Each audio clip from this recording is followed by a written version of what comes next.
Sabía que hay menos versículos en las traducciones modernas de la Biblia que en alguna de las primeras Biblias impresas, tales como la Reina Valera antigua, la de Gutenberg en latín y la KJV en inglés.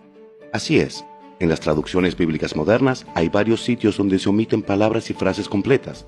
Por ejemplo, muchos crecimos con la siguiente conclusión del Padre Nuestro en Mateo 6:13: porque tuyo es el reino, y el poder, y la gloria por todos los siglos. Amén. Eso no figura en la mayoría de las traducciones modernas. Pero no se preocupe, esto es bueno. De hecho, si lee una Biblia moderna como la NBI, es en realidad más fiel al texto original de la Biblia que algunas de las traducciones más antiguas que incluyen más palabras y versículos. He aquí el porqué. Antes de que se inventara la imprenta, solo se comunicaban las escrituras a otros, aparte de la lectura pública, mediante el largo y tedioso proceso de copiarlas palabra por palabra a mano. Los que hacían esto se conocían como escribas.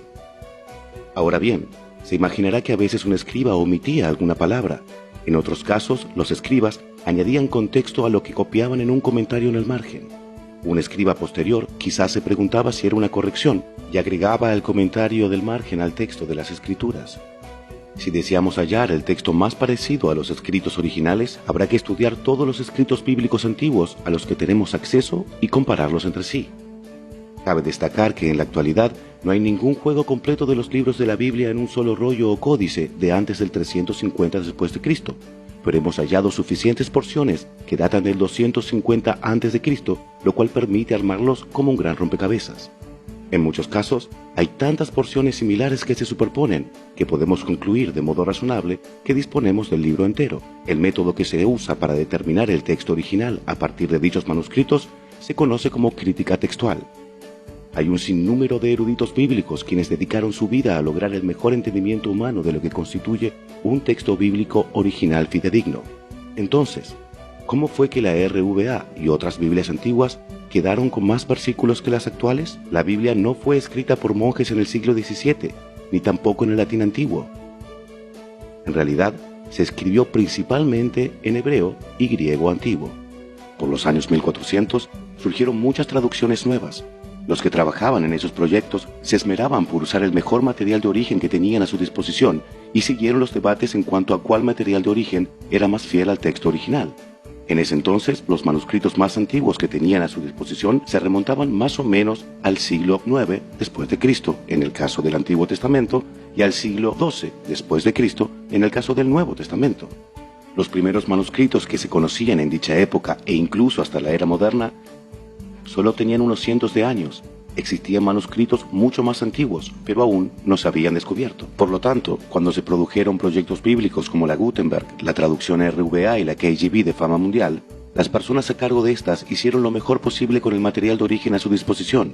Dichas Biblias cambiaron el mundo para siempre, pero los descubrimientos arqueológicos hechos a lo largo de los siguientes cientos de años nos brindarían aún mayor entendimiento de la palabra de Dios. Los eruditos comenzaron a percibir la verdadera importancia de manuscritos específicos del Nuevo Testamento a partir de mediados de los años 1800. El Códice Sinaítico fue descubierto en el monasterio de Santa Catalina, en la península de Sinaí, en 1844. Los eruditos empezaron a comparar dicho códice con otros manuscritos, tales como el ya conocido Códice Vaticano, ambos escritos en los años 300 después de Cristo. Durante este proceso, descubrieron que varias palabras y frases incluidas en las Biblias de su época no existían en estas copias mucho más anteriores de las Escrituras. Porque tuyo es el reino, y el poder, y la gloria, por todos los siglos. Amén, que aparece al final del Padre Nuestro, es un ejemplo que nunca estuvo en la Biblia desde el principio. Al descubrirse estos manuscritos anteriores, los eruditos bíblicos confirmaron que se habían añadido palabras y frases a lo que ahora denominamos la Biblia.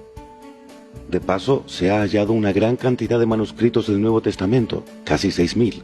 En cambio, muchos libros antiguos y obras de teatro, tales como la Odisea de Homero e Historia de Roma de Tito Livio, solo han contado con docenas o quizás cientos de manuscritos, y hay manuscritos del Nuevo Testamento que fueron copiados tan pronto como 50 años después de que se escribieran las cartas y los libros originales. Los manuscritos más antiguos que hay de la mayoría de otras obras antiguas no bíblicas fueron copiados cientos de años después de que se escribiera originalmente. El Nuevo Testamento cuenta con una mejor evidencia manuscrita que cualquier otro documento antiguo, y los más anteriores manuscritos del Nuevo Testamento son muy fidedignos en cuanto a ayudarnos a saber lo que se escribió originalmente. Para ser claros, hay mejor evidencia manuscrita para el Nuevo Testamento que para cualquier otro documento antiguo, y los primeros manuscritos son más confiables en ayudarnos a saber qué fue escrito originalmente. A fines del siglo XIX y principios del siglo XX, la Revised Version y la American Standard Version fueron las primeras y principales traducciones que se completaron usando los descubrimientos más recientes del Nuevo Testamento. En la segunda mitad del siglo XX, comenzaron a aparecer nuevas traducciones de la Biblia, como la Nueva Versión Internacional o la NBI, basados en el vasto tesoro de los manuscritos antiguos. Los traductores a cargo de dichas traducciones se esmeraron por presentar las escrituras de Dios del modo más fiel al escrito original. Por lo tanto, algunos versículos que se habían incluido por tradición en traducciones más antiguas ya no se incluyeron. Dichos versículos no se quitaron, sencillamente no existían en los manuscritos más antiguos y más confiables, los que ahora tenemos acceso. Por lo tanto, si alguien le dice que su Biblia, NBI o otra traducción moderna como DHH, BLA, LP, NTV o BJ le faltan versículos, sabrá qué contestarle. No es que a nuestras Biblias actuales le falten versículos, es que las Biblias hoy se basan en manuscritos más antiguos y más confiables que se asemejan más a los escritos originales redactados hace miles de años. Para saber más acerca de la filosofía de traducción que respalda a la NBI y a otras traducciones que produce Bíblica, visite biblica.com.